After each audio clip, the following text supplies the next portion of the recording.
Hello, welcome to the Bittered Synergy podcast.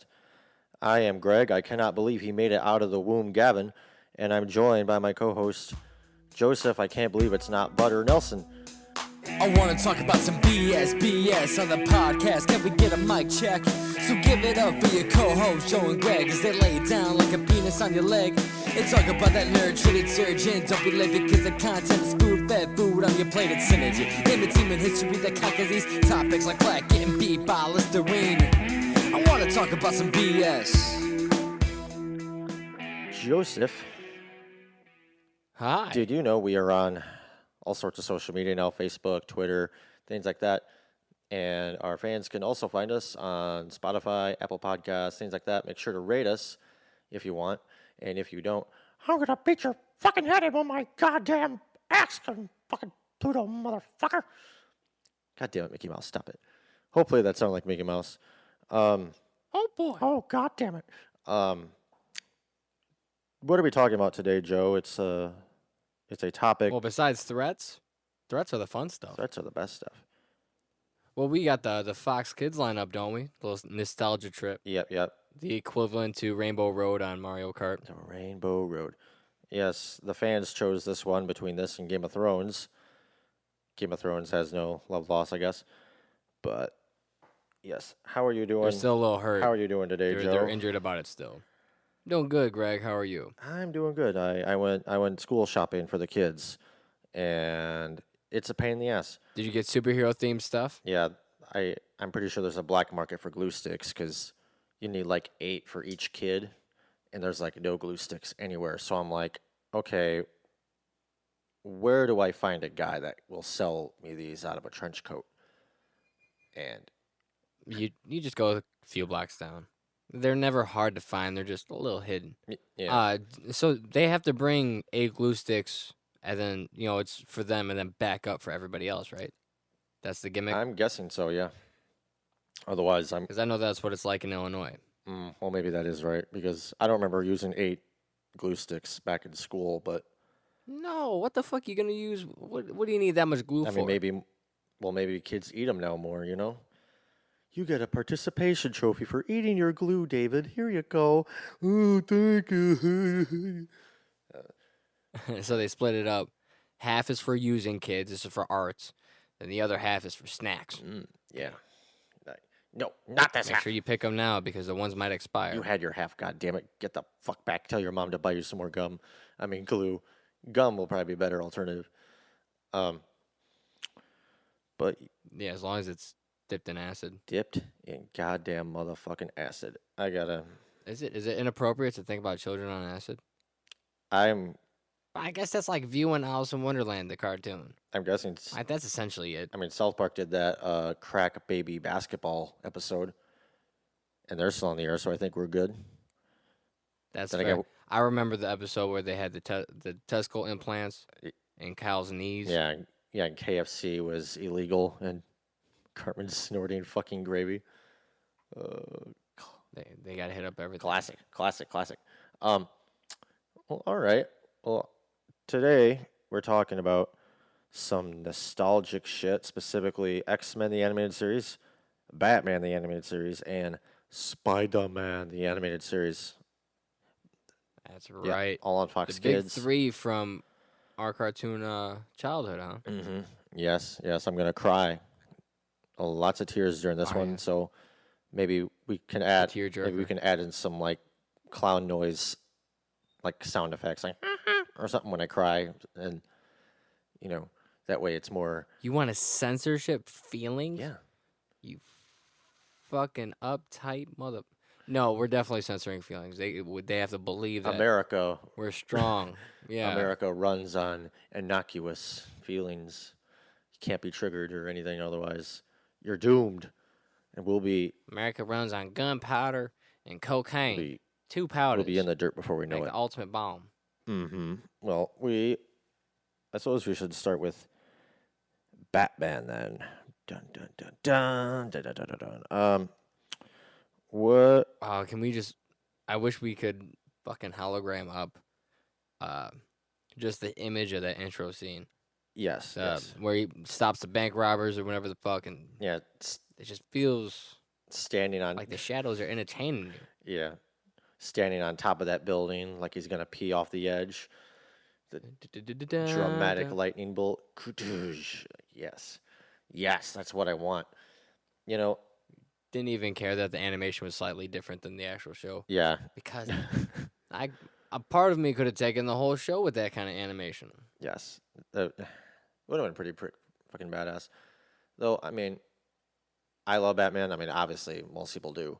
He's been around almost 100 years, but you know, I literally grew up with it as far back as I could remember.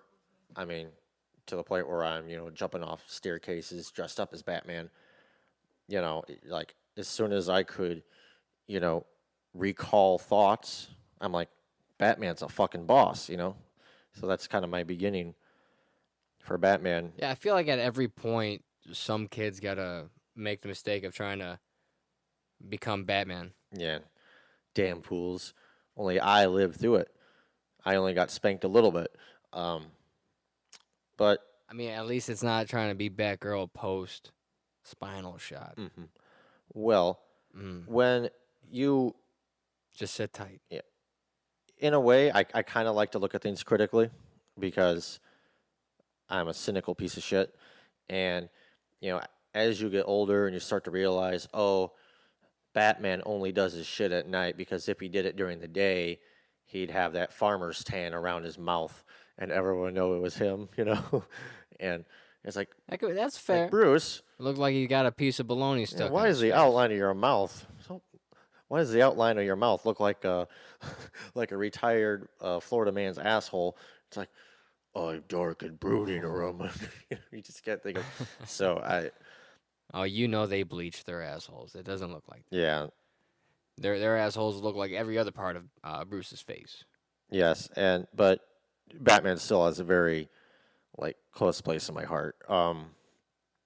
Obviously the animated. Yeah, I mean that there's just something about that show that capulated what we want to feel by superheroes by the 90s, man. There's just and everything came off of that. It was the tree to all these other different branches of entertainment that we were blessed to have. Yep.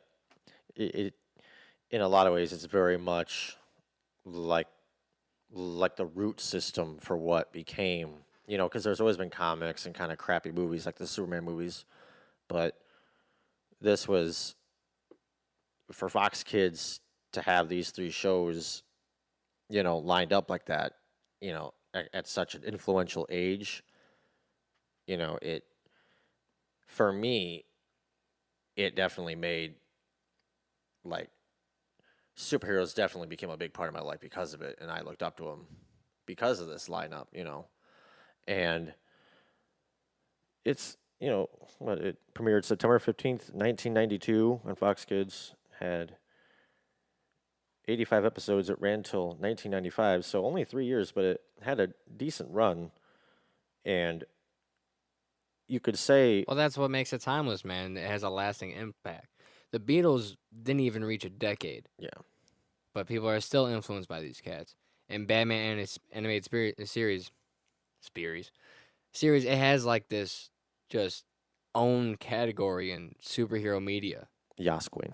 This you can talk about Batman films, but it's never gonna be talked about in the same manner as this. Yeah, The Dark Knight will forever be dope, but there's a separate feeling. You can't compare the two because there's a separate identity, there's a separate emotion that goes with this one. yeah. I mean, when you think about it, back Adam West days, they're doing all these goofy adventures in a silly car, and Robin's being,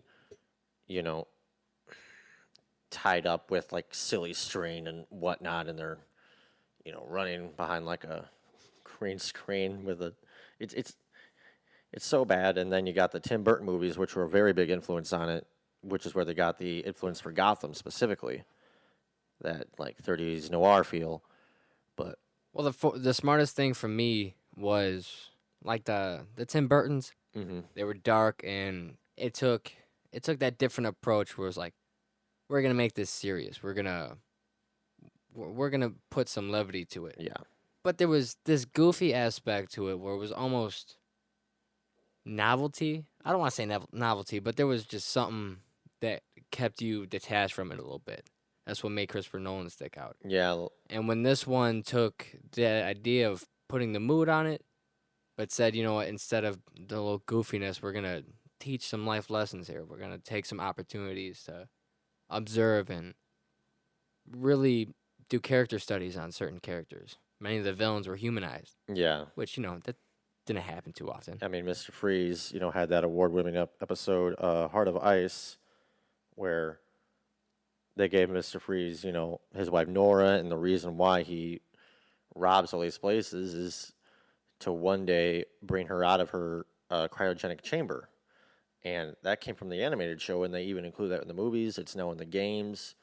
I mean, it's one of those things that stuck around. And to be honest, this animated series kind of really gave a big boost of steroids to the canon of Batman as a whole. I mean, they introduced Harley Quinn.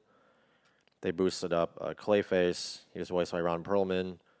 And then obviously you have the iconic voices of Mark Hamill as the Joker and Kevin Conroy. People started caring about Killer Croc. Yeah. He was looked at a different way. Yeah. Wearing a hoodie and Suicide Squad with his head down. Ugh. Yeah, that was a different way that we didn't need to see. But otherwise, just a beat. he wasn't too bad. He was pretty fun. Yeah. And I love this so much. It's fan service to the highest order. But the episode Beware of Grey Ghost, where they have, Bruce looks up to this, former superhero Grey Ghost, like he's an inspiration, and it's voiced by Adam West. Yeah. So there's that passing the torch thing, and just wraps that part up so beautifully. But it was the respect the show had for the material, for the characters, and for the fucking fans, man. Very much, yeah. And for that all to be on a Saturday morning lineup, when you treat kids with respect like that, they're going to pay attention and they're going to watch, very passionately. And I know I was among that. I mean, that group that really did. I mean, in a lot of ways, this was kind of also a precursor to like a connected universe because they did the DC animated universe during this also, where they had things like the Justice League, Batman Beyond, Static Shock, which I didn't know about, and Superman. That part is so cool. Do you remember a crossover between characters for that show? For Static Shock? Yeah. Did we see some of these cats there? I don't remember a whole lot about it. I know when it was out, I watched a bit, but a lot of it just doesn't stick in my head. Maybe because I was a bit older by then, and I was watching some different stuff at that point. But I mean, when Batman Beyond came out, I was really into that for a little bit, and that movie with the Joker. Yeah, I remember that they have being is really into good. Batman Beyond. Yeah, and the Return of the Joker was fun. Mm-hmm. And they have probably my favorite Batman movie, The Mask of Phantasm, where it's like fucking classic, man. I fucking adore that movie. I mean, I'm not sure, but I had to think about it. I'm pretty sure that's the first movie I remember seeing. I remember like looking at the VHS. In all your movies? Maybe. I mean, it's the earliest one I can recall. I mean, maybe like the old Hobbit or like Lord of the Rings movies, but and Monty Python, because my mom would always kind of shove those down my throat. But I remember like just fucking almost burning that VHS tape because it would be on so goddamn much. It was so goddamn good, and it still holds up now. It's only like 70 minutes or 74 minutes. Yeah, I got to it pretty late. I watched it maybe for the first time 4 years ago. I was just getting into all these Batman, the DC animated movies. I was just really digging into it, and I said, you know what, I'm gonna smoke me a bowl. This is said to be a fucking classic. I'm gonna check it out, and it stole my evening from me.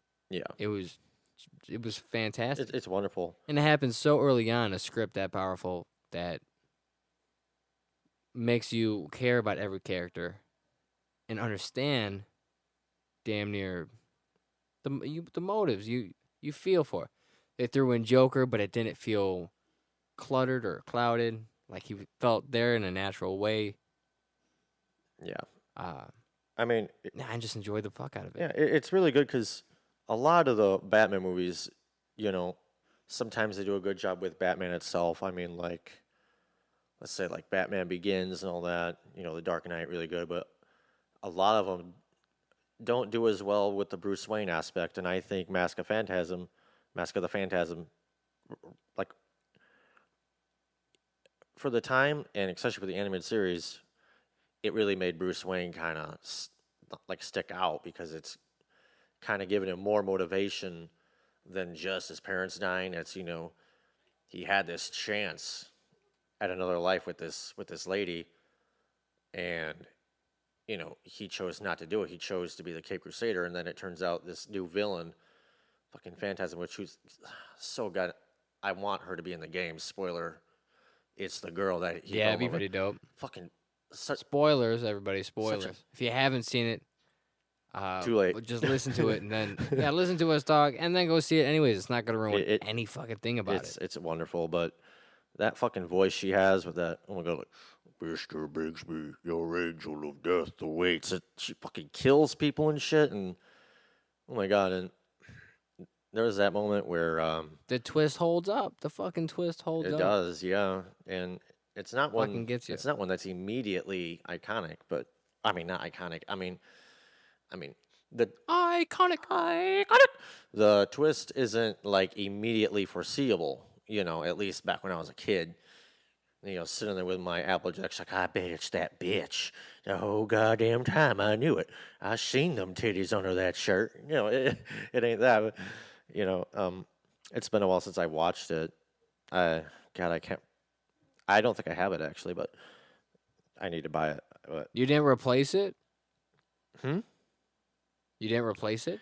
I had it when I was little, and I think when my mom passed, I think I lost track of it during. Oh, The baby, Amazon exchange. Prime. Yeah, That's what we have Amazon Prime for. I use that to replace all my shit. Jeff Bezos, you pink bitch. They can take my money. I want my Batman. Why the hell is he pink? I have no idea. But yeah, I mean, one of the big things of the show is how they made Gotham. I mean, obviously from the Tim Burton thing, but it's kind of what people think of now when they look back on it is, you know, the dark kind of endless night, you know, the gritty underworld of it. It's very much it's very much timeless, and a lot of people say that, Yeah, you know, and there's yeah, no, there's a quote for There's a- being there's a otherworldly nuance to it. timeless, and that it grows out of hell itself, or something along those lines, and Hmm. it definitely sticks out. it grows out of hell. Yes, There's something about that setting that they really took us back to that 40s feeling that you're talking about. That there was a genuine aspect to that time period, in my personal opinion. I think about the Capone days. Everything was free, and they were motherfuckers. yeah, No, it's not. it's okay. Coming into my goddamn room. Piece of shit, Um, get the fuck out of here now! I'm gonna come over there and beat your goddamn Pluto. Get over here! They need to be beaten over the fucking head. Bite their nuts off, Pluto. Bite them. All right, Mickey, you dumb. That's very good. I'm about to call police for Pluto's sake. I try. I mean, sometimes it's helpful to have kids because you can do weird voices and they won't really judge you. Like, oh, what's that? I'm like, oh, I'm just trying some voices. Really, I could do anything really squeaky like that, like Mickey Mouse, Whitey from Eight Crazy Nights, Towley, Mr. Hanky. Really just anyone with that voice. It's actually pretty lazy Ooh. impersonations, but No, I used to be able to do a pretty good Christopher Walken. Now, it's like if you don't use it, you lose it. It's like language. yeah. Where are we getting at? Well, What point kind were of we just at? talking about the aesthetic of it, and a part of the Oh yes. part of the ambiance of Gotham, part of the ambiance with my turtleneck and suede slacks is Danny Elfman did the soundtrack, and I'm sure some other people were involved too. But Danny Elfman's known for doing like The Nightmare Before Christmas, the Tim Burton movies, and Spider-Man, the Tobey Maguire run. So he's a pretty iconic dude, and for him to be on the show is a pretty big fucking win. I didn't expect him to be involved in the Sam Raimi one, so that was cool to learn. Yeah, Like, good for you, man, getting jobs and shit. You deserve them. yeah. Would you say that Kevin Conroy and Mark Hamill are your favorite incarnations of the characters, or Individually, um, dun, dun, no. Now here's the thing. you bitch? Uh, Conroy is probably my favorite Batman. He definitely is my favorite Batman. That fucking sultry ass voice. Hamill goes second only because of my deep love for Heath Ledger. I'm one of those people. Yeah, But there was a certain everyone's a sucker for people that brush the hair away from their eyes. It's like, ooh, he brushed the hair Yes. from his eyes. it's immediately that. You should have seen me watching all these Disney Channel shows in the 90s. Yes. Um Have you seen? no, there Have you seen the new For- trailer for the Joker? I did see it today. It's so goddamn good. I'm so excited. And we got to, and it feels like such a stupid reason to be happy, but it ends with him saying the word Joker. Just hearing him say who the fuck he is playing Yeah. to Robert fucking De Niro. I'm so excited for that aspect. Yeah. That he's in that psychological conflict with De Niro, even if De Niro's character doesn't realize it. Yeah. I'm just so He excited. probably doesn't. Um, It's like he's so underneath him. Who the fuck are you? That's a really bad. He probably Robert De just, Niro. and that's probably what makes him tick. Yeah. That's the part. It's- Now, this kind of explains it for me. So, the joke, like Mark Hamill's Joker, it's my favorite voice for Joker. Like the actual aesthetic, the hearing, the tone, voice. Yeah. But it was really comic to the point where psychologically, psychologically it's hard to understand him. You just know him as the Joker, and he's gonna do some weird kooky shit and Yeah. try to blow up people. Yeah. Like. I dig it. I love it. Mhm. But the Heath Ledger, what we're seeing or feeling from this Joaquin Phoenix, Chaos. That whole chaos. chaos. The different stories of, do you want to know how I got these scars? Apple sauce. They're- Apple sauce. Yeah, it's gripping the human aspect of it. Yeah. And that's what teeters it more to Ledger is I wanna put this guy on a couch. I wanna hear him out. I wanna Yeah.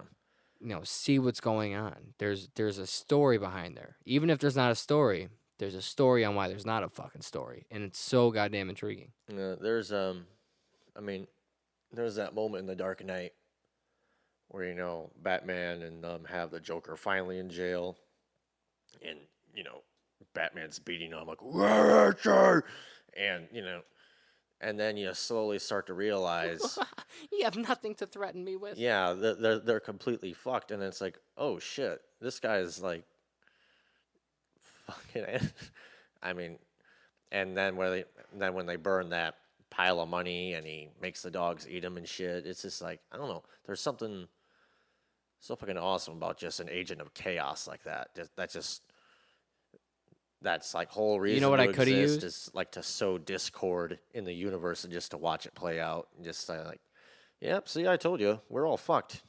But that's kind of what makes them so good. And I remember in like Mask of the Phantasm, again, I love it, but there's that intro where the Joker is living at that like what is it? It's like a theme park of like the day of tomorrow or the future tomorrow, where it's like a theme park where they have like kind of like the Jetsons, where like it's a robots that cook everything for you, and it's a theme park that closed down, and the Joker's living in it, and his wife is one of the robotic maids, and he's fucking pinching off little pieces of her skin and shit. It's just kicking the robotic dog, and it's just so So the animated version is a lot more silly in that kind of way, like kind of a more chaotic, um, kind of more like a chaotic, nice one in a way. Where also in Mask of the Phantasm, where he gets a hold of that mobster that hires the Joker to protect him, and that's how the Joker's introduced, like in the movie, and the Joker ends up killing him with that laughing gas, with that iconic, they're dead with the big smile on their face. Where, in a way, I think it's good that the Dark Knight avoided that, because I think it would have made it a lot more silly for him to be focused on, like, Yeah, they "Hey, you couldn't. gotta It wouldn't die have with a worked. smile," or whatever. So, Yeah, it definitely would have worked that way. But the the reason why I can fucking love Mark Hamill's iteration is because it works so well with the show that's being presented in, the type of Batman that's being played by Conroy, and their chemistry when they're changing their dialogue. Even in the Killing Joke, when Joker tells him the fucking joke at the end of the movie, yeah. um, just even that little exchange, Yeah, where, you can't separate them for me.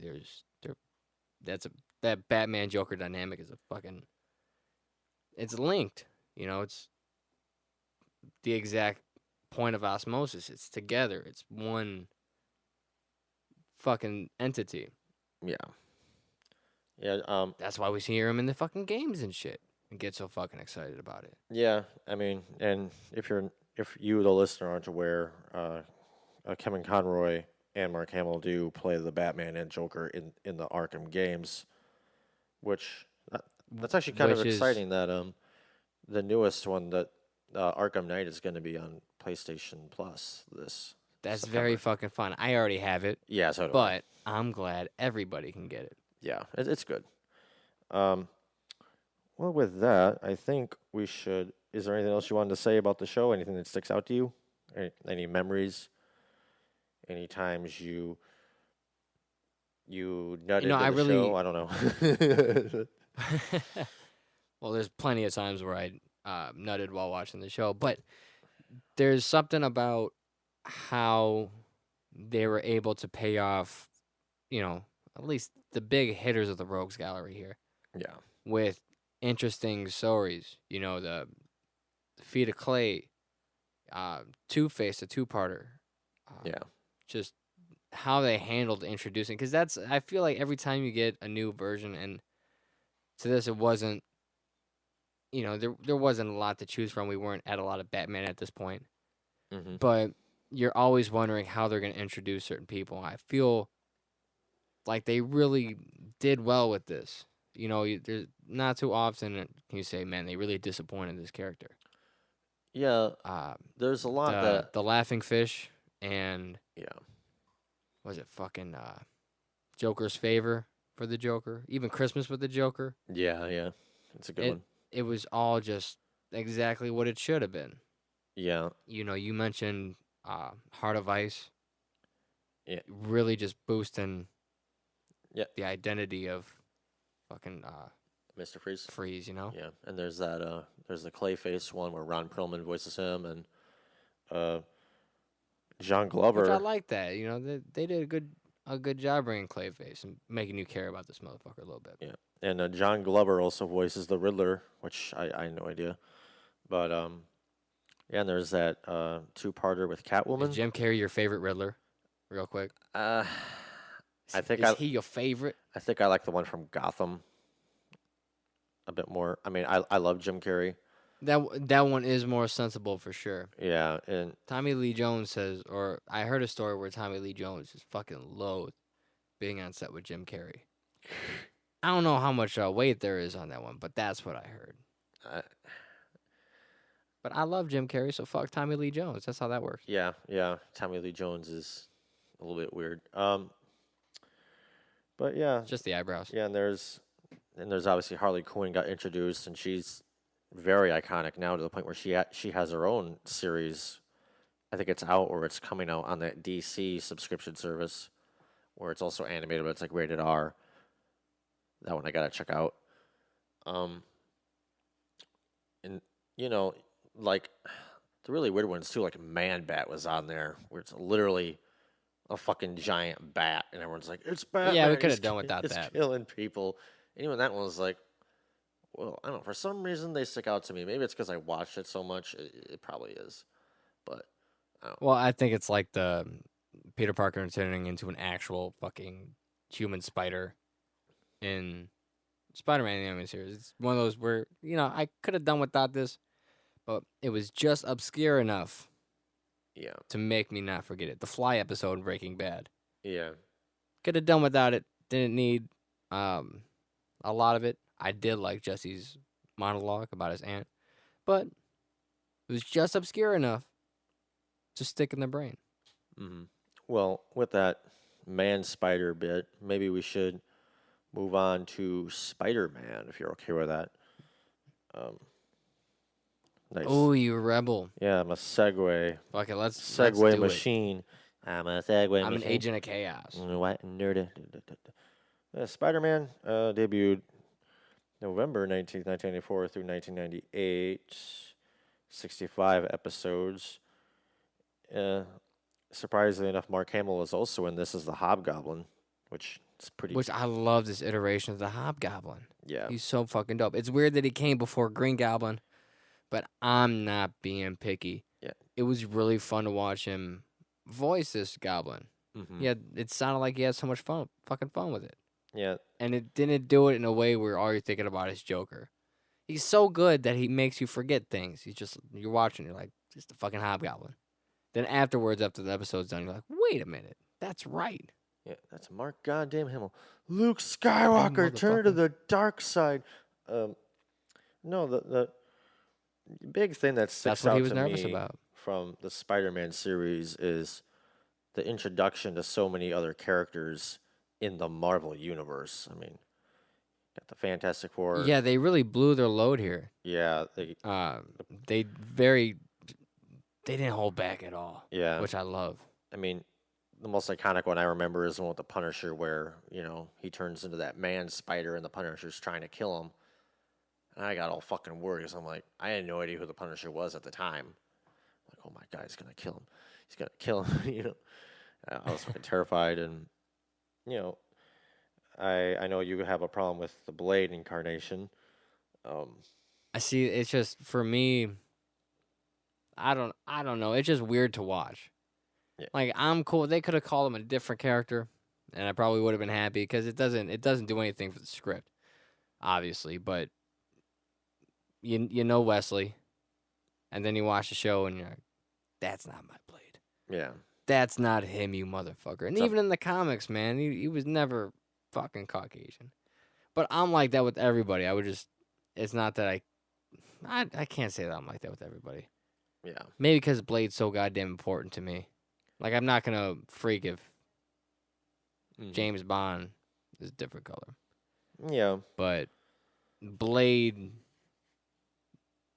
you can't touch that one.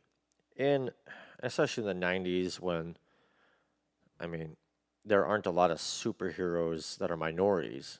So for Blade to be introduced like that is kind of a dick move. I mean, to be honest. Yeah. I'm going to call it, if it was 616, if it was Earth 616, I would have had some legitimate beef with it. Mm-hmm. That's a 616. hip-hop reference. Somebody But help this me. is Earth 92131. Yeah. For whatever fucking reason. 90210. So, things like that. Then Morbius looking for plasma instead of blood, and it being Insidious 6 instead of Sinister 6, and Yeah. Carnage not ripping anybody's body apart. I'll just throw it in with those. Yeah. But they still should have made him black. They should have. You motherfuckers. You had a chance. I like Mysterio in this show. Yeah. The Alien Costume Saga was my favorite version of that. Mhm. Away from comics. Yeah. Goddamn, Doctor Strange was fun to watch. Yeah. Daredevil. Captain Daredevil America. was fucking fun to watch. Yeah. X-Men did Secret Wars. And Yeah, they did. Yeah. Which I was reading my I got Secret Wars, fucking paperback. Mm-hmm. So I was reading that. It's funny you mention it. It is not a coincidence. Um, That is. but yeah. I mean, another thing that's kind of iconic is again the theme song. Who is it? Done by Joe Joe Perry. Perry from Aerosmith. Fun fact. This motherfucker. Yeah, my mom claimed that I was the son of Steven Tyler. The lead singer from Aerosmith. I don't know why because she would tell me this when I was little. She's like, "Come Did it make you here." feel jaded? Uh, clever one. Oh, thank But you. no, she'd like, hey, she was always into Aerosmith and she'd blare it. And she'd like sit me down and she's like, son, I was with him once, which is a weird thing to tell your child that you got busy with someone. Like, hey, you see this Facebook picture? I got with that. Like, oh, that's nice. Yeah, it was real nice. Gave my balls splinters. I don't know what the fuck. But no, she would always tell me that Steven Tyler was my biological father. And even then I was like, dude, I look like my dad. I have the hair of my dad. It's like Star-Lord keeping the picture of David Hasselhoff. Yeah, very much. But I think that was more of her dream dream on. Dream on. Yeah, by the way, Steven Tyler looks like someone's grandma Steven Tyler looks like the cool mom that lets the kids drink at her house. Yeah, he looks like somebody's grandma's sister. Somebody's great aunt. Yeah. That's just she had too many dads. She's like remember Grandma's Boy? Mm-hmm. You The gotta broad come who in had my sex house, with sugar. Chaplin. Yeah. Oh, Steven Tyler. You have that you fucking personality. punk ass bitch. Where's my money, Dad? I'm coming for you. I want hugs and kisses. Give me Mask of the Phantasm for Christmas. You get every penny. Oh, dude, should pull that off. That'd be kind of cool. Scam of the You year. should have been like, you gotta find him and say, "Sweet Emotion should have been about me. Yeah. All right, people. It should have been about me." Yeah. Start spreading the rumor to Steven Tyler. Sooner or later, it'll get around and he'll listen to this. He'll be like, I don't know how the hell he. Oh, I don't know how the hell he fucking talks. better. He'll be like, oh my God, Greg is my son. Ow. Yeah. I don't know. By the I could see him way, celebrating that. I wonder if he still sings "Dude Looks Like a Lady" because my God, the way he looks now, that must be hilarious to listen to, especially live. I gotta look that up. I wanna. There's only one way to find out, Greg. We gotta go see him. Get you a sign that says, "You're my daddy," You my daddy. You're like, and then maybe we can drag him on Dr. Phil, because Dr. Phil had a broad come on who was saying she was a daughter of Eminem, did you? which is weird Oh my because God. Eminem always talks about his daughters, so we know it's not you. Yeah, really big tangent. Weird bird. Tangent off of a tangent. I was watching Dr. Phil, which is a weird sentence to say for a 28-year-old male. No, But I love Dr. Phil. you love Dr. No, Phil. the problem is you're just ashamed. I don't know why you're ashamed, but there's a reason. Dr. Phil, he's very helpful. I'm Dr. Phil. No, there was this episode where he's interviewing this guy that films homeless people and pays them to fight each other or like eat gross Fuck yeah, things. I've seen these videos. Yeah, and They're my favorite. Dr. Phil invites the dude that runs it, and the dude shows up on Dr. Phil dressed up like Dr. Phil. He shaved his head like Dr. Phil, grew his facial hair like Dr. Phil, dyed his hair. Fucking brilliant. Wearing the same clothes that Dr. Phil sees us. He's like, you know what? I'm not going to talk has to a you. tattoo on his ass cheek that says endorsed by Oprah Winfrey, like Dr. Phil. Yeah, and this dude got on, man. He's like, I'm not done talking to you. And he's like, I'm done talking to you. I'm Dr. Phil, and I'm done talking to you. It's just great watching Dr. Phil and this Dr. Phil look-alike just staring down at each other. It makes me so I'm a fan. goddamn- I support it. Yeah, it's on YouTube somewhere. Maybe I'll post it if I remember. But Have you seen Spectacular Spider-Man, Greg? Spectacular Spider-Man is that the Yeah. is that the one from like the 60s? Or No, is that that's the one from the early 2000s. early 2000s. I remember Ultimate Spider-Man, especially the comic run. No, fuck that one. Weird. Yeah. I just couldn't gel with it. You, Wasn't making sense to me. I need to give it another run. I really want you to give it don't like another cell try. shading, huh? What do you got against cell shading? Motherfucker, I play Borderlands. My dad was cell shaded. What do you say about that? Steven Tyler was cell shaded.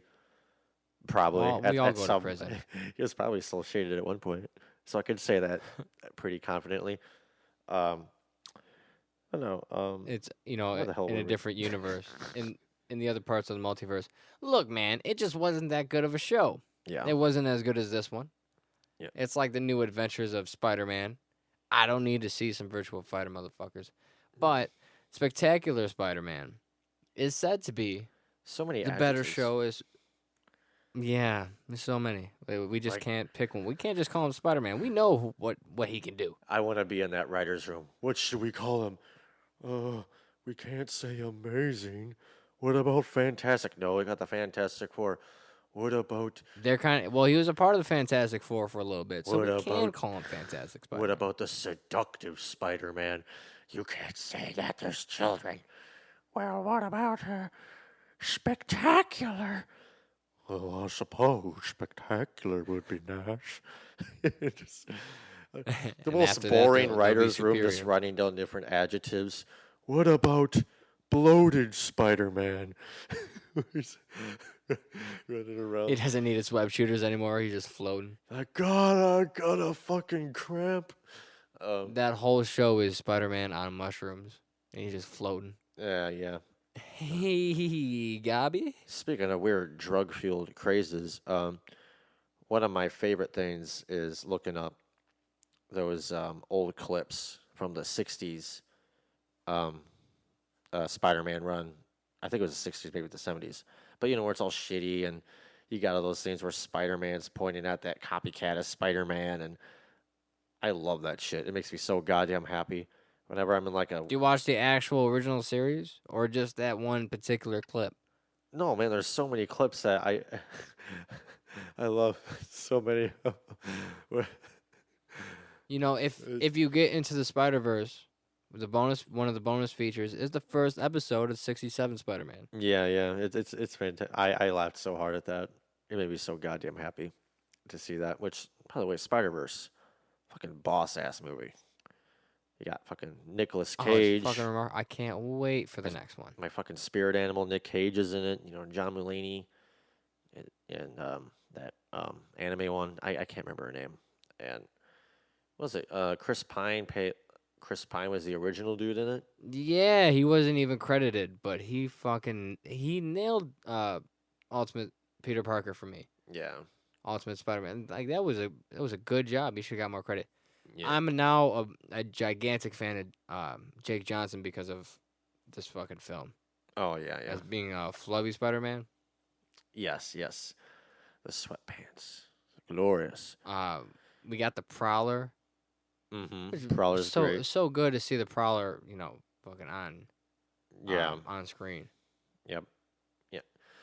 And it's really good to see Miles Morales portrayed finally, because, the comic fans have known about him for a while, but the general public definitely hasn't. I remember when they were, they weren't sure who was going to play the Amazing Spider-Man, obviously it ended up being Andrew Garfield, but I remember for a Which bit. I wasn't a fan of. Yeah, I remember for a Just bit. wasn't a fan. Yeah, for a bit it was rumored that Donald Glover was going to play it because he does the animated Yeah, that's what I voice. heard. And he just got a bunch of hate mail like, Spider-Man can't be black. Like, he's wearing a goddamn suit. Why do you give a shit? It don't fucking But matter. Let him. I really like Shamik Moore's Miles Morales. So retrospect, I'm not too burnt on it. Yeah. He brought a certain honesty to the part that I think Miles needed. And that felt, not to say that Childish Gambino can't be honest. Not saying that at all. I just like that tone. Yeah. It would have been fun because he played the Prowler in the MCU. Pre-Prowler, but he was fucking Aaron Davis. What would you Which we say? got. Yeah. Blade is in this movie too. Mahershala Ali was Uncle Aaron. Yes. That's going to be fucking boss as shit. That dude can do anything. I mean, Cottonmouth, True Detective season 3. He was in that Battle Angel. What that? It, I cannot think of it, but it's that anime Hollywood Oh, movie. Alita. Yeah. He's in that too. I want to see it, and he looks fucking badass in it. So I definitely want to check it. But I want to check out all this shit. It's supposed to be pretty good from what I've heard, but I've not checked it out either yet. Who would you say is your favorite Spider-Man incarnation? I mean, live action, animated, or whatever. Tom Holland. Yeah. Well, I mean, Tom Holland, it's nice because he's actually like the age, and he's got a lot of natural charisma, and he doesn't look. It's not even that, because my favorite time period for Peter Parker Yeah. is when he's in his mid to late 20s. Like that's why I fucking love the game so much, the PS4 game, Yeah. because that's the era. Most of the comics that I read of Spider-Man, Amazing Spider-Man, that's in that era. It's after he drops out of college. So it's not even the connection to the age that gets me. It's the how free and devoted he is or seems with the mask on, and how just caught up when the mask is off, because the way he balances the two is really dope. And when people were complaining about his Spider-Man having the mask off too much, I didn't think that was true. I'm okay with the mask being off, because I like Peter Parker just as much as I like the Amazing Spider-Man. Yeah.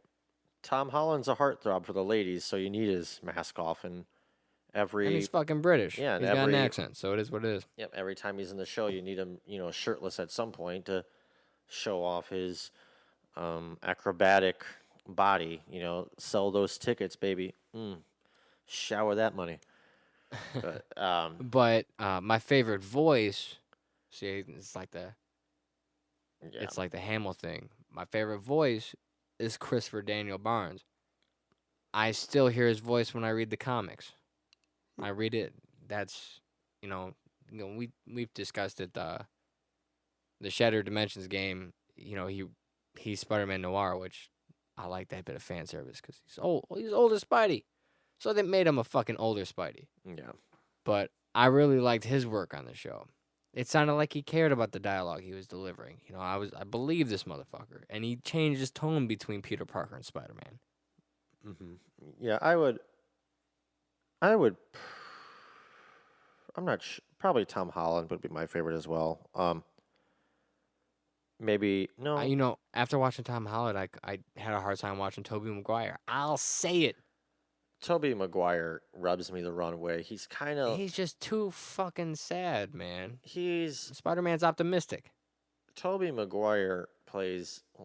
Not to mention he was in like his 30s at the time playing a high schooler, which is just pedophilia. But, there was something about him that just seemed so boring to me, and that's not to say those movies are bad. The first two, great. The third one, creepy dancing, all that aside, the first two are great. But there's something about Tobey Maguire that's very much that. May I hold your hand, please, MJ? Oh, would you like some crumpets? Oh, would Aunt May? I'm about to have coitus with MJ.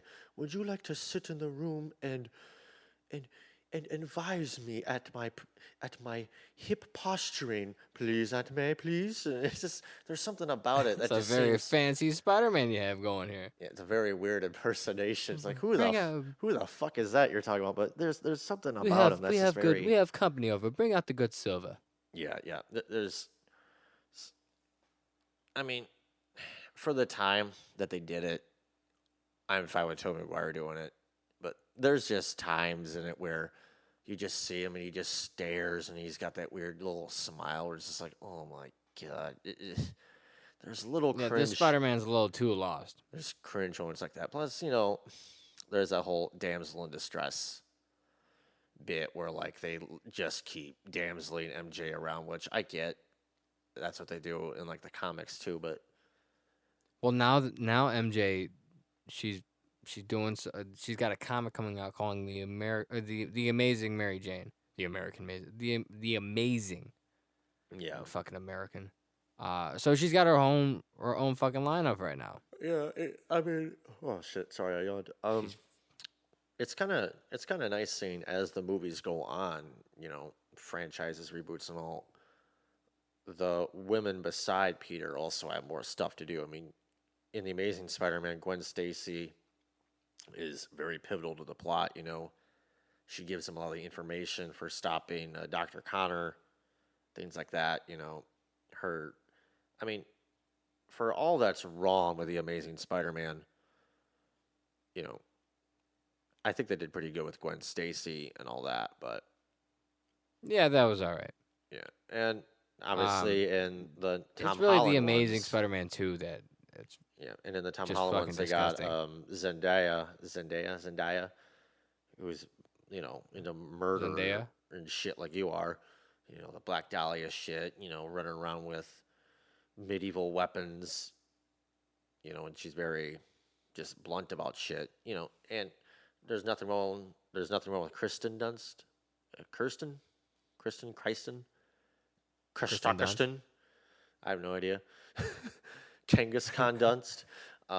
So One of those. yeah, Um, there's nothing wrong with Genghis Khan Dunst, but you know, Especially not her planning. yeah, when you take the different incarnations of his love interest in the movies and how pivotal they are to how the plot develops, there's definitely an improvement in that also.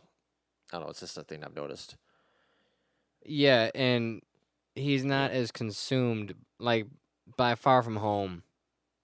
If Homecoming 2, it's like there's that love interest and Peter's drawn to her, Yeah. but it's not consuming the story. It's balanced out in a way where it feels like it's just like the comics where that's one thing going on in Peter's life, but there's also a lot of things going on in Peter's life, and there's a lot of things going on in Spider-Man's life.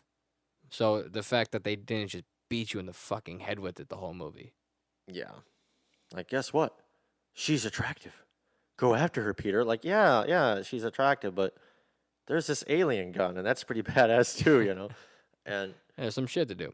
Yeah. Spider-Man 2 was fucking well balanced, so I can't say it about all the other ones.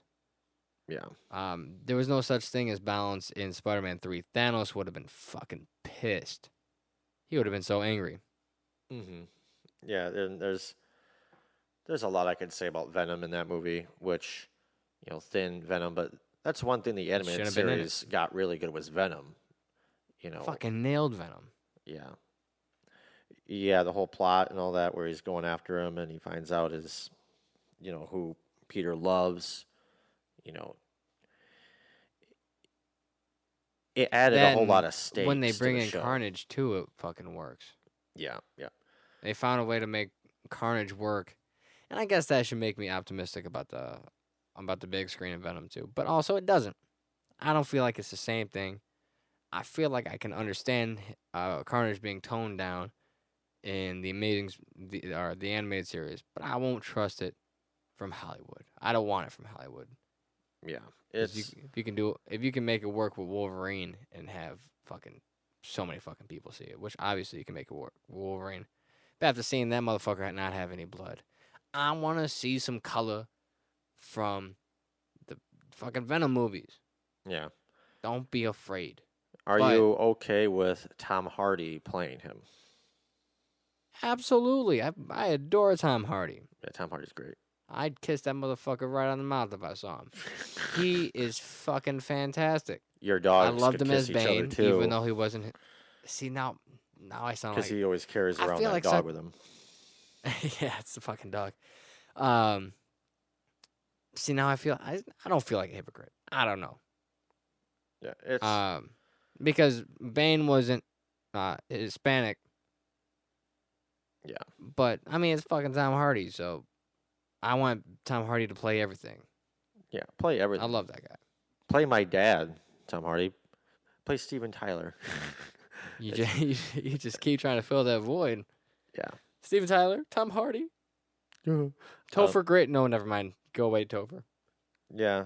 I mean, it'll be interesting to see, obviously, with the Sony deal now, how that's all going to tie in with the Venom verse or whatever, with him being in San Francisco. How they're going to. And That part is intriguing for sure. yeah, I imagine. I have no idea what I imagine. I'm excited to see what happens, and hopefully they do it well. I mean, Sony has shown that they can make good Spider-Man movies if they get their head out of their ass. I mean, Yeah, Spider-Verse, just fantastic. they gotta stop trying so fucking hard. Just Spider-Man don't try 1 as and hard 2. and tell the story. Yeah, Spider-Man 1 and 2, Into the Spider-Verse. yeah. At the time when I saw it, I liked the Amazing Spider-Man. Um, the Andrew Garfield incarnation of it reminds me a lot more of the kind of punk skater version, kind of from like Ultimate Spider-Man. That series. And Yeah. that's not really the way I like it. I know a lot of people kind of felt that way, but you know, No, Peter I didn't care Parker- much for that. Peter Parker and the way he resonates is because he struggles. He's not cool. He struggles to pay his rent. He didn't want to be a hero. He wasn't. He's not. Andrew Garfield stands out from the crowd, and he's skateboarding. He's fucking cool, and he's got the, one got his strap fucking backpack. hair. He's got the hair. Peter going Parker on. don't need that much hair going on. I mean, nothing wrong with Andrew Garfield. Like acting wise, I love the guy, but I mean, No, it's nothing against him. You don't want certain people playing certain people. yeah, You can't believe it. yeah, fucking. I have a hard time seeing playing Sandra as Dumbo. Jean Grey. Oh yeah, and that's something also with why Spider-Man resonates with so many people across generations and why it's so popular is because Spider-Man was kind of thrown into his powers where you got Captain America more or less chose it, Batman more or less chose it, and he had the money to fund it. Fantastic Four chose it and let everybody know their identities. Yeah, and Like Iron Ben Man, Grimm can make it like really, fucking hide it, but still. I mean, maybe the Hulk is the most similar, but that was also an experiment. But Peter was just a dude taking a picture or something, and it just happened. And he's like, then his uncle dies, and he kind of has to be thrown into this shit. And at first, when he has his powers, he tries to abuse it, for money. Wrestling Macho Man, and he, oh yeah, bone saw, you gonna saw you with my erection. God, that's a bad Macho Man. But it's watching him struggle with his rent. It's watching him struggle with his job. It's watching him struggle to maintain his relationships that makes him so relatable. And I know that's a big reason why I liked him is because when I was little and I had Spider-Man was one of the few where I actually had the comics, and it's very relatable. It's like, yeah, I feel that way too. I feel like a loser. I get bullied and shit, and it's kind of nice seeing a dude have that power and how he would handle it, where he's very hesitant to do it, but he feels the call to do it. Like a higher power. With great power comes great rice-a-roni. With great ability comes great accountability. Yeah. And by the way, one of my favorite pictures ever is that Spider-Man crying at a bowl of Uncle Ben's rice. yeah.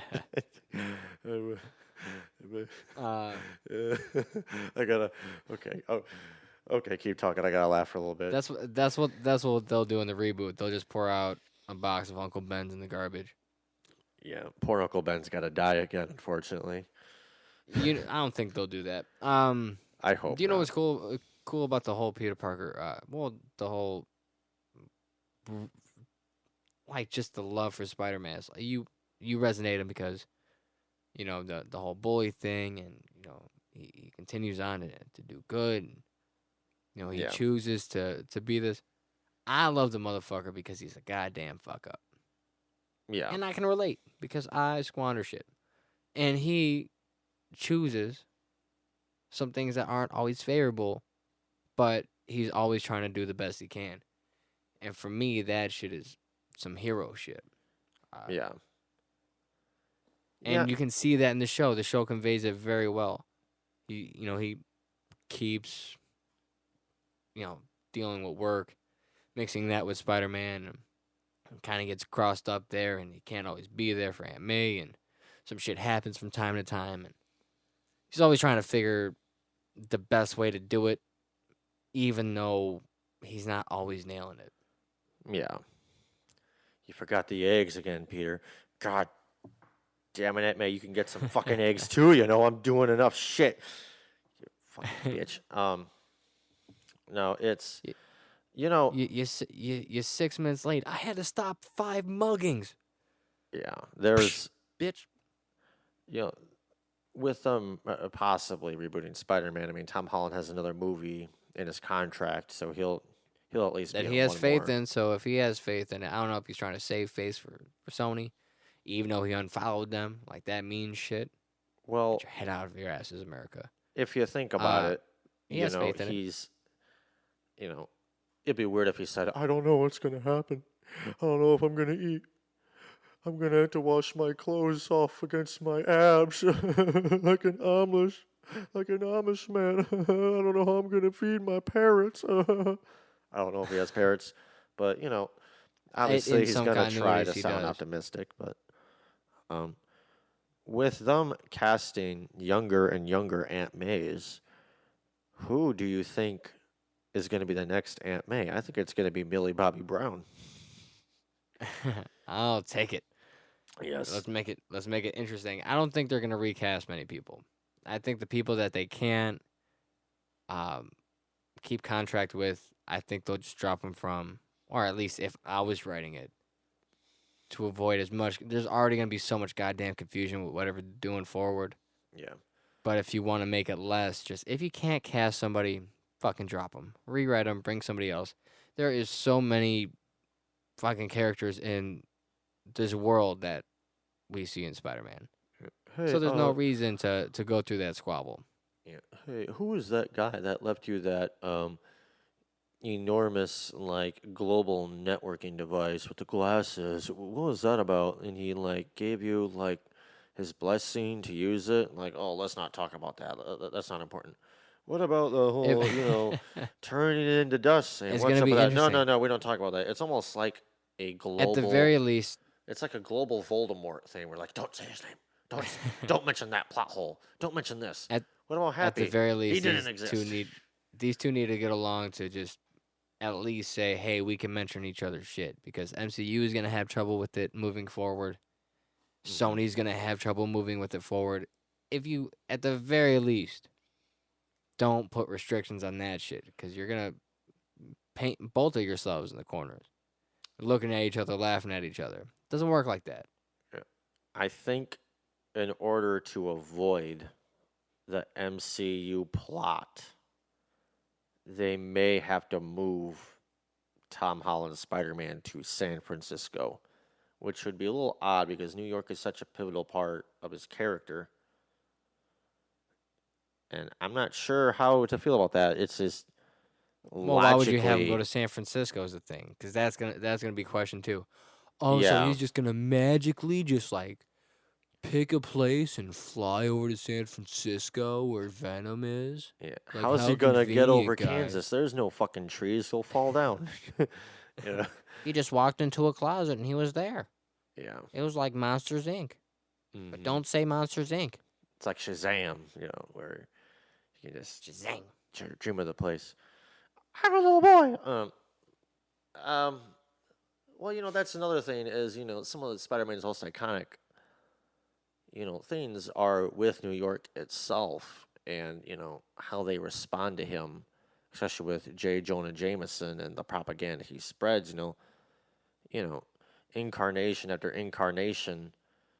Maybe. I mean, that's a Maybe. thing that's very pivotal for Spider-Man, and it's a shame that we're probably not going to be able to see it how they planned, but Maybe what they do, and just roll with me, because it's been done. I don't want to roll Not everybody liked it, unless it's down a hill. but huh? I don't want to roll unless it's down a hill. You told me to roll with you. I don't roll that way, Ooh. bitch. Oh. Well, I'll give you a Wings record. Okay. Let me roll it. What? So in the comics, when Spider-Man lets everybody know his name is Peter Parker in the Civil War story, he went to Doctor Strange. He can't go to Doctor Strange. Mm-mm. Man, well maybe he can make a deal with Mephisto. Fuck it. Figure this out, people. There's wizards. Isn't Big Hero 6 set in like a futuristic version of San Francisco where it's mixed with Tokyo?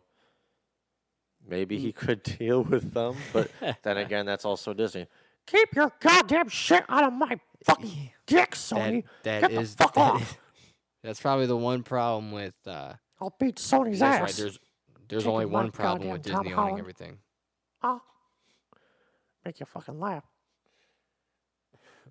Beat the shit out of you, Sony. They should just buy Sony. I'm with Kevin Smith on this one. Just buy it. Fuck it. So what's the worst that could happen?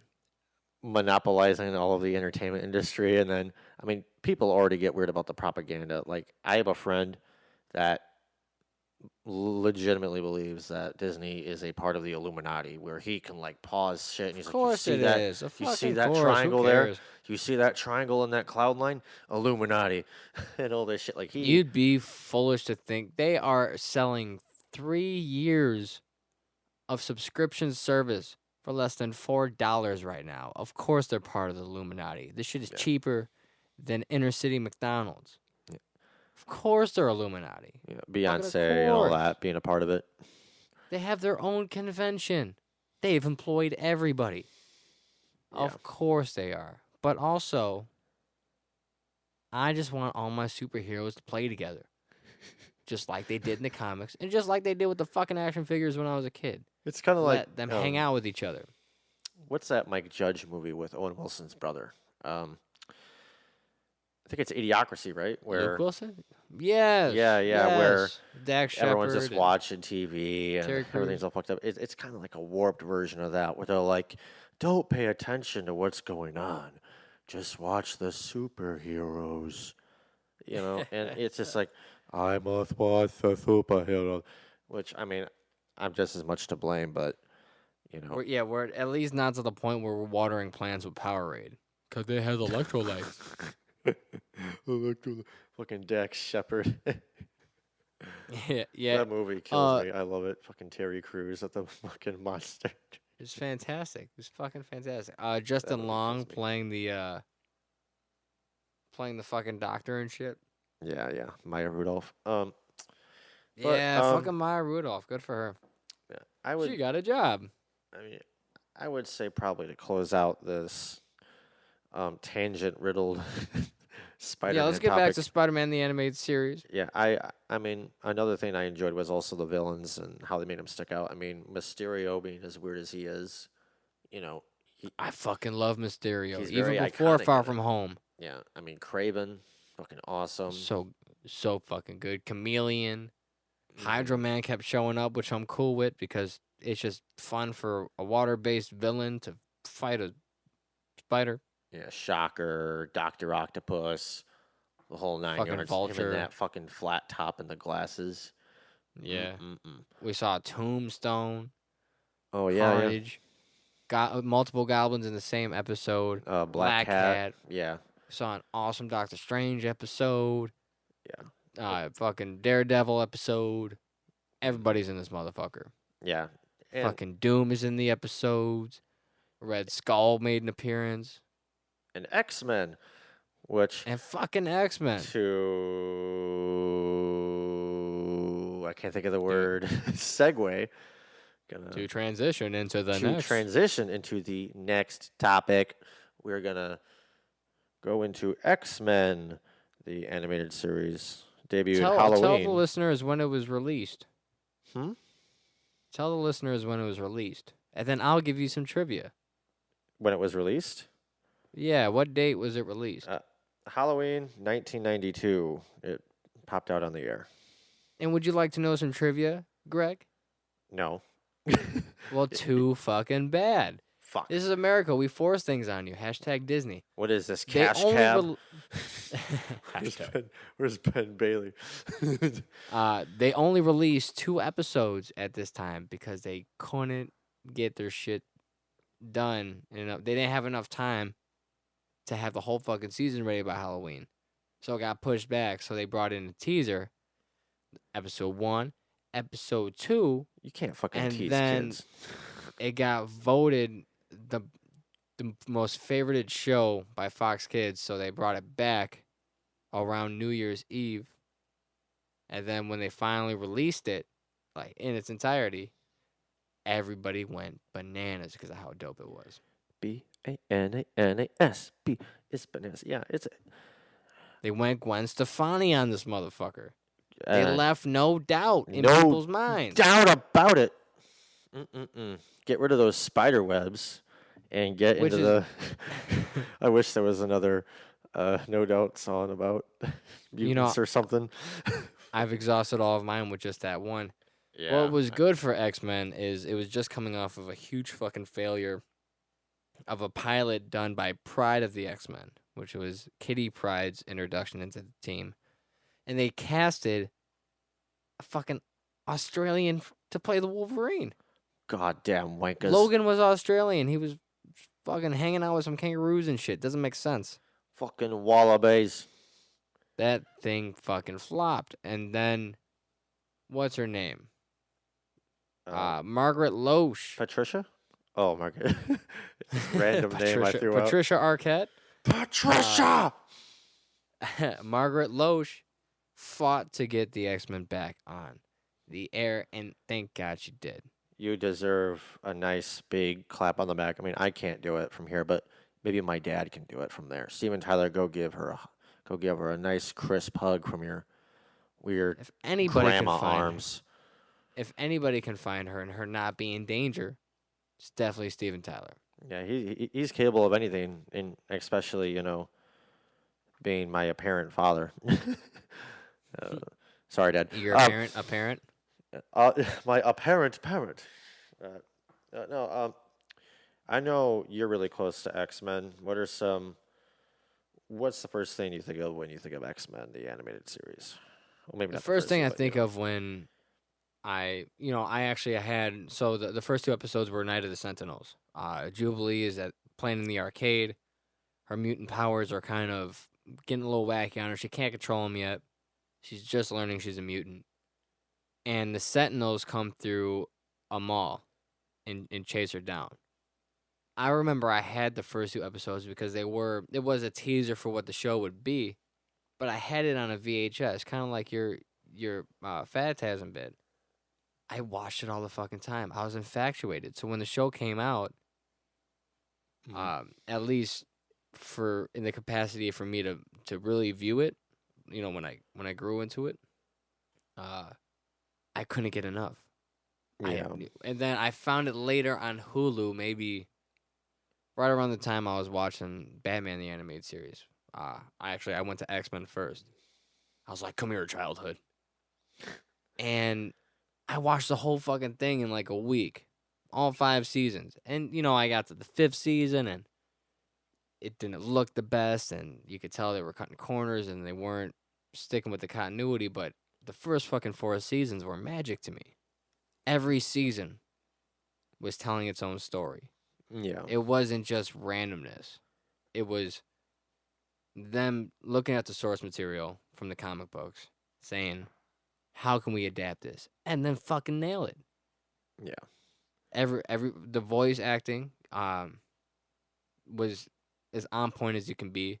They went and hired theater voices from Toronto, and it just, the way it blends with the animation makes it so theatrical. It makes it so easy to follow, so easy to invest yourself into the story.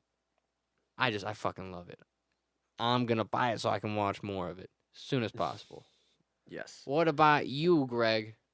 I know this isn't your Batman, but did you have fun with it? I had lots of fun with it. Oh, Ooh. no, it's You were watching Rogue a lot, weren't you? Go oh on there, sugar. yeah, in my Ninja Turtle jammies. Mm. Trying to fit the unit through some Cheerios. That got fucking weird real quick. This is pre-American Pie. You use what you can. Yeah, yeah. I'm not um I'm not copyrighted you, American Pie. Leave me alone. God, not Jason Bateman. I'm lost for words. Who is that fucking nerd on American Pie? It, you know, Oh, sit, it's not Steven Tyler, so it doesn't matter who he is. But it's Justin or Jason. Yeah, it's Jason something. yeah, Jason something or other. You're close. Yeah, but big thing that I remember from X-Men is, kind of like how the comics dealt with racism and social issues and things like Jason that. Biggs. I'm sorry, Jason Biggs. Oh, I what a just remembered it. shame. What a horrible name you I have. was right. His career was very Jason Little's. Yeah, or very Jason Biggs. uh, you got a burn, guy I don't know. Take Speaking of that. burn, Birded synergy burn. Bearded synergy burn, not birded. Oh my god, I cannot talk for fucking you got shit. burned with my bearded synergy You because I got have burned red in my there, beard. son. Got me some the pickled dirt on the fucking goddamn it pickled rye on a sesame seed bun. Watching you plow the fields with my wife. You gonna die there soon. I'm gonna bury you in a shallow grave. It's like what the? So plow the field with your wife. Does that I have no idea what the fuck is that was like about. he holding on to her ankles and she just eating up the Mm. crops as they walk down until they see the Jeep creeper motherfucker. Yeah, that's my beef. It's what's for dinner voice, and I'm trying to make it sound country. Um, but no, And you sold it. I closed my eyes. I thought I was looking at Kissing Cousins. yes. But no, the series as well as the comics, they deal a lot with social issues, and you know, So many. It yeah, was adult themed like a motherfucker, and not done in a patronizing way. It's done in a yeah, way everybody can understand what was going on, understand all the stakes. yeah, much like Batman and Spider-Man, with like continuing storylines and things like that. This also treated its demographic with respect, but with very serious issues that a lot of people could relate to, like racism, things like that.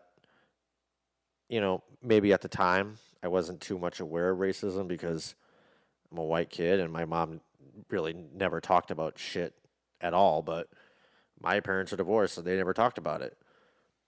They always hated each other, and if I mentioned one, they'd get all fucking pissed for even saying their names. So, when you're sitting there, Saturday mornings, happy you don't gotta go to school, and you hear them talking about divorce and shit, it's like, holy shit, this speaks to me.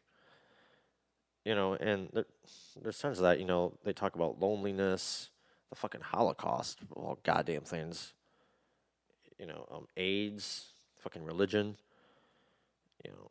Self identity. They really poked the bear with this losing one. somebody.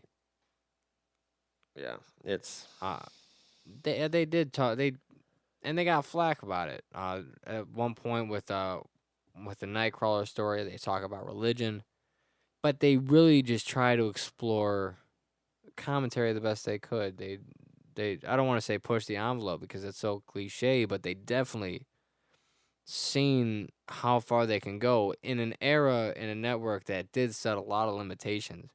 They weren't allowed to show a lot of things. They didn't want it too violent. They didn't want kids to get too much of an idea, but they're able to navigate it in a way that just resonated deeply. They did a yeah, good job.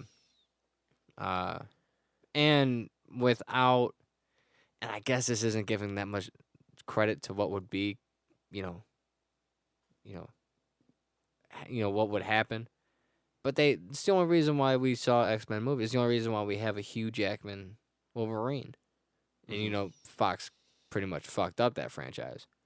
But we still have X2, X-Men 1. We have Days of Future Past, which I personally like. We got fucking Logan. We were able to see Deadpool on the big screen. It opened the gates. It made the word mutant, a household word in a way that's not disrespectful. Yeah, You know, and you in got a people lot of running ways, around with fucking Wolverine claws and shit. yeah, in a lot of ways, it's smart with them being mutants because a lot of the fan base, me and I'm sure a lot of other people were being bullied because at the time this subject matter wasn't as cool in pop culture as it is today. Where they're making billions of dollars every movie. You know, you go to school with like a Ninja Turtle shirt on or something, you'd get picked on a lot of the time by the jocks. And, you know, you got this show with mutants where there's no way your problems are gonna match up with theirs. Like, oh shit, I'm gonna possibly destroy the universe. How the hell do I, not do that? It's like, oh shit, it in a lot of way in a lot of ways it kind of gave people the comfort that things would be okay later down the road. That sometimes you'd have a family even if your blood family wasn't the most ideal, which necessarily wasn't even the case for a lot of people. But I know a lot of people felt that way because my friend used to watch it, and I'm not going to say a name. He may be listening to this, but he was abused as a kid, and he had no friends. And you know, he's got a love for the X-Men because I mean, I'm not sure if he ever really said it out loud, but I think part of the reason why he likes it is because it kind of showed that even though things are bad at the time, that doesn't mean you can't find your own family, later on, you know, through friends and all that. You can have togetherness, you can have a group, you can have people that care about you, despite your flaws. Those people will value your strengths and, you know, and ultimately those strengths are what's going to make you better.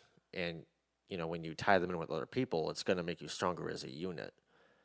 Obviously superpower wise, but, also as like a person, So in a Yeah, lot and of ways, everybody has their own skills and yeah, mutant powers. We're all talented at one thing, more than another thing. We all have our own skills, so yeah, yeah, that inclusive nature of this family and this show at I the era of where the youth was in the 90s. yeah. And It was I, very I, it was consoling. and I think a big part of it's also loneliness, also, which they covered. But, humans as a people, we could be pretty goddamn lonely, I'm a pretty big fucking introvert, So it's kind of weird that I have a podcast, but Well, I I mean, don't I don't get out that much. So it's I was thinking about that today cuz I can't play Call of Duty or games like this and just welcome in, 16 other strangers to have a yeah. conversation with me while I'm trying to kill them. I don't want to open up to these people. I don't care to open up with these people. And I just want to play my fucking game. But we can sit and talk to each other seemingly for fucking ever because there's that comfort thing. And X-Men they provide that comfort feel. You warm up to the characters, what they've been through cuz everybody's been through something or will go through something. And Hmm. you just feel like you belong. It's a beautiful fucking thing. Yeah, and it's also nice how they show them like overcoming those difficulties where it seems impossible, but you just have, Professor X, him himself being handicapped, which there's not very many superpowered handicapped people. Like, I had a neighbor that got injured in something. I have no fucking idea, but he used to babysit us and he was in a wheelchair. And we used to call him Professor X, kind of as like a joke. But, Nowadays, that would not fly. yeah, But but, fuck it, it does. but, like thinking back It's on a it, compliment. it's, you know, to have a dude that's handicapped like that being the head of the group is, it's really saying something, saying, just because you're bound in a chair doesn't mean you're worthless. And And things like and that. Like, think about his power. His power came from the strength of his mind. So even though he was inept physically, yeah, the strength and power of his mind and mind state, even though, he was a neglectful father and, sometimes played it too aggressively, even though he said he never would have. But the strength of his mind was, it not only compensated, but was the reason why he was able to connect with people and be so successful and overcome adversity and fucking have space adventures. How many fucking handicapped people have space adventures? yeah. He No, fell in love it's with a bitch from space. He's not bound by that wheelchair. Fuck that wheelchair. He don't need it. mhm. He's strong without it. Yeah. He was in Star Strong without Trek his in a past legs. life. Yeah. I but no, it's like in a lot of ways the show kind of snuck in a lot of valuable lessons that I don't think a lot of people really realize until they examine it. But like growing up, I had a really really bad stutter, very aggressive to the point where in order to get words out, I'd have to stomp on the ground and like kind of cock my head back to get words out. It was really bad, like to the point where I would not talk to people at all. And a lot of people thought I was a freak for that, but it's just because I didn't want to embarrass myself, talking around them. So in a lot of ways, shows It like didn't this, feel worth it to try, right? yeah, and eventually I went in speech therapy, and there were people like in my family that would make fun of it, and I'm not going to get too much into that, but there were definitely times where I felt alone. So it's very nice to know that there's shows like this, especially back then, that were there for people, whether or not they realize what they're teaching them, because I sure as hell wasn't. I was, busy playing fucking Mario Kart and shit, where in the back of my Mario head, Kart in the was dope. background, Still is. like in the background, you're hearing shit about togetherness and all that, and, it's going to get better, without me really knowing it. It's, you know, there's something reassuring and it kind of makes you have hope in humanity every now and again, despite its, general shittiness. Um, but another thing I'd say that sticks out is the color they use and the attires, especially how they're all unique. Yeah, and it was a huge contrast to what we were already seeing with Batman. Batman was so dark and shaded, and this one was colorful and vibrant and made Hmm. you. It fucking popped, It was. It almost projected this positivity through it, Yeah, through all the things, all the tribulations that were happening on screen. Like it set a base for optimism, which I think was very important for the show. yeah. I mean, Gambit's got a goddamn trench coat on where he's probably hiding some, smack, and Storm's got her fucking um, what the hell is that cult? That's taking a dark turn, but Faith. Heaven's Gate. Yeah, Oh, where she's looking like a Heaven's Gate looking motherfucker, and at and then you got Cyclops and Wolverine having similar color schemes, but at the same time they go against each other. Where Wolverine's a primary yellow and secondary blue, and Cyclops has a primary blue outfit and a secondary yellow, and yet they are at odds with each other a lot of the time. And you know, you don't think about it when you see it, but that's a subtle way of showing the audience that these two are at odds with each other. I mean, they may not be specifically enemies, but they're going to be rivals, and to just do that with just their clothes is very clever. So yeah. I mean, they have a strong foundation of respect for each other because they are teammates, and Logan is, he's not unused to being behind a leader. This guy was in various wars. yeah, yeah, But so they have Logan's the very much a respect, but they also soldier. have their level that troubles. They both want to fuck Jean Grey. Yeah, Um, Cyclops yeah. gets to marry her, Oh, yeah, beat me to it. but Um, but yeah, and the interesting part about the Phoenix Saga was when she was presumably gone. Hmm. Despite everything, they didn't shy or hate on the other one for their feelings towards Jean Grey. They both knew she was gone, and there was pain in the room. So even subtle moments like that throughout the show that they can present resolve without throwing it in your fucking face, that's more of the magic. Yeah. The show's Well, just smart. It's just a smart fucking show. yeah, it is. It very much is. And, to address the things they do in very subtle ways, uniforms, color, and, the dialogue, even though you may not notice it, it showcases an intelligence that just isn't there, especially at the time. You know, I mean, with Spider-Man and Batman, especially, you know, in a lot of ways similar shows, but in a lot of other ways they're very different. You know, and X-Men might be the most unique of them all. I mean, not just because of the cast, but because of the message. Um, Yeah, and it didn't feel ever like there was too much going on or there were too many characters. Everything just felt like a unit and just flowed nicely. Not yes. to say that the other ones didn't flow nicely. Obviously, I believe they both did, but there was just something about the method they did here that Yeah. it's impressive as writers because they weren't allowed to, or they were told not to put it all in one big story because they figured if somebody was a first time viewer and there was too much of one thing happening on this week that they needed information from last week and there's lack of context and it's not worth the Hmm. trouble.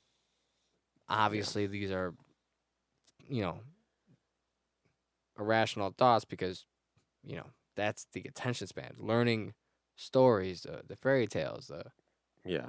the Tom Sawyer's, the Huckleberry Finns. We were given this material as kids and shit. So we know how to handle a story, and these guys said, "Fuck you, we're gonna sneak this in," and figured out how to make it to where you can join in this week, not know anything that happened last week, and still be good. Understand? Oh, this guy's the bad guy, and these guys Yeah. got to come together to stop him. But also, if you're watching last week, like there was some growth here, something happened here that wasn't capitalized on in a fortunate way for this character, as opposed to last week. I wonder what's gonna happen this week because it's actually gonna fucking matter. Yeah. And I love that shit. I'm a sucker for it. And um, in a lot of ways, the X-Men and Spider-Man specifically kind of paved the way for the future of Marvel because one of the producers, Avi Arad, went on to, as he was producing these shows, he eventually like bought Marvel during its bankruptcy in the '90s, and he's a big reason why a lot of the properties were sold off, like to different. That's kind of why you had the Fantastic Four movies and the X-Men movies, and Oh, we gotta it's talk about those fucking Fantastic Four movies. yeah, and You pieces of shit. so You got three he. chances. Three of them. Mhm. Can't make one fucking good one. Fan Four Stick was terrible. Um, but because of this dude that was involved in these shows, he was kind of the big reason why movies were becoming a big deal.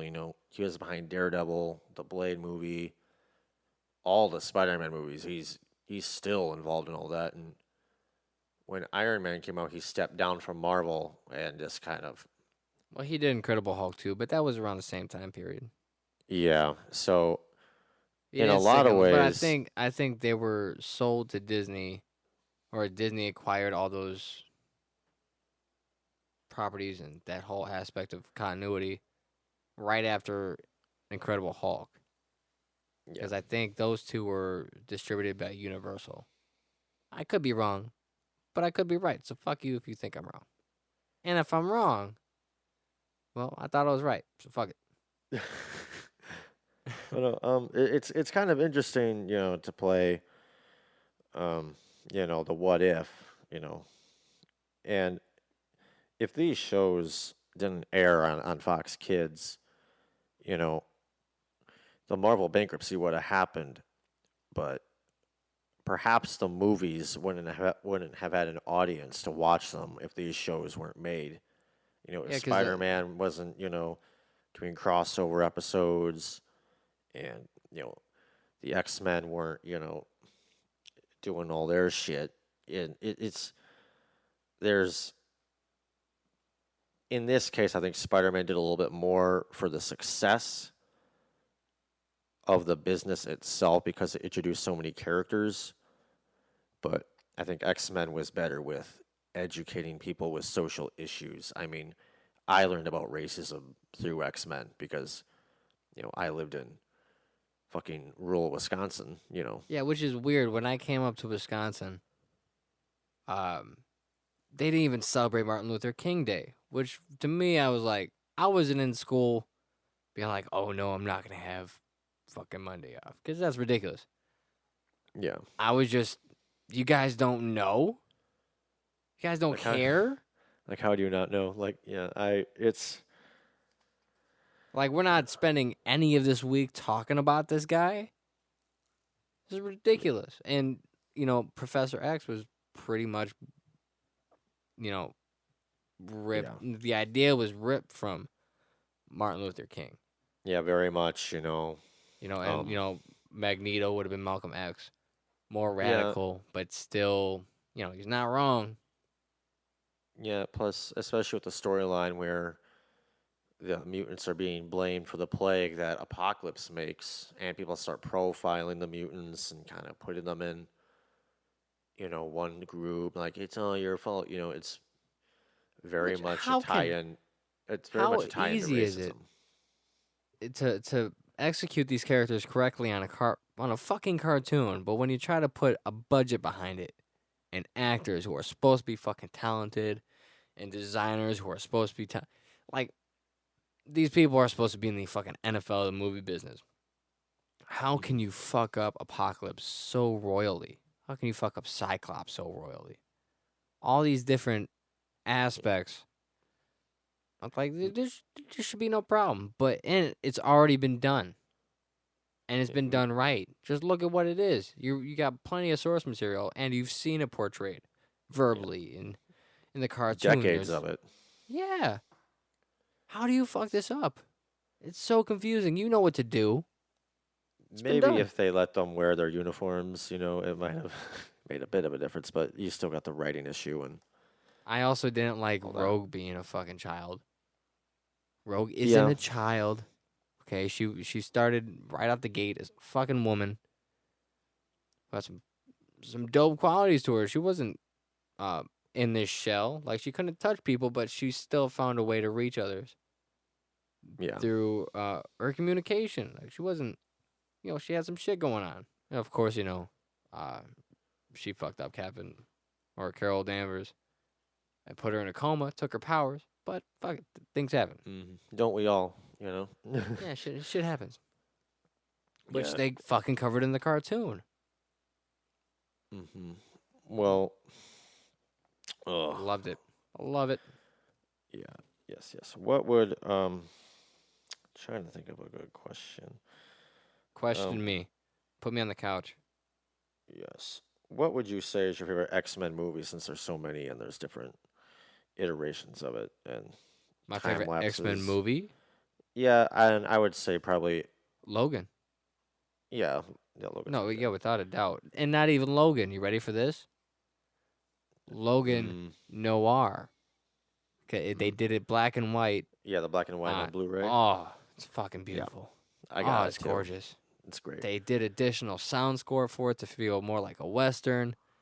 When you see some blood, it looks so fucking violent and deep, and it feels like hmm Wolverine. It feels like what he should have always felt like. Yeah, I would. I mean, with me being in a comedy, I'd probably say Deadpool. Um, Logan is very close though, but They executed Deadpool perfectly too. I didn't. did. There was one thing about Deadpool. I only have one gripe. You ready for this? No. Well, too bad. I'm gonna give it to you. I'm gonna serve it to you on a hot plate. Okay. Okay. Colossus was fucking armored up the whole time. Yeah. That's not what Colossus is. And they probably, I mean, realistically, they probably did for a budget, switching back and forth. But I don't care. You were so fucking. Oh yeah, and Deadpool too. How shitty Colossus or fucking Juggernaut looked. Yeah. Which Juggernaut is also looked like Ryan Reynolds with CGI or whatever. But other than that, the stories were wonderful. I wasn't hating on Deadpool 2 for killing off Vanessa. Spoilers immediately in the beginning. I liked the fact that they played with Wade falling in love with, not the mistress of death, but something pretty close to it. A relationship that he craves, but he can't quite obtain because of his, induced mutant condition. Yeah, his more or less immortality. I mean, not really mortality, but He can die. It just takes a lot. yeah, in a roundabout way. Until Thanos is involved. Yeah, and to kind of round things out, I mean, obviously, me and Joe were born in the '90s, but when you look back at like the '80s and the cartoons they had comparatively were like He-Man and Transformers, where it's more for selling toys, mostly, and Well, not that there's anything, they not only that made there's anything Spider-Man wrong 2 with sell that. toys, and we're Yeah. talking about it. I mean, Yeah, there the wasn't. merchandising off the movies are still a lot, toys, shirts, all that. So we're still in that, but I mean, so I guess I the '80s didn't have, which is weird, but just for incarnations of these TV shows, there wasn't the same kind of heart that these particular '90s shows had. Not all '90s shows were like this. A lot of them were, just nonsense. But these particular ones, they were able to mean a lot. And it's also preference. So to each their own. I can't knock on them. But if it was these or those, picking these. Yeah, definitely. Well, alrighty. I think that'll do it for today's episode. Remember to give us a rate or subscribe to us. Spread the word about us. We're still young little babies. Try wiping your ass with the left hand. You want to be able to do anything no matter what may come. All right, be prepared is all I'm saying. You might have to wipe your ass with your left hand if you're right-handed. Yeah, strange sayings, Joe. Strange sayings, but that's why they listen. It can always get stranger. Well, all right, you guys take care, and we'll see ya, hear ya, talk to you next time. All right, bye bye. Peace. Alrighty. Oh shit.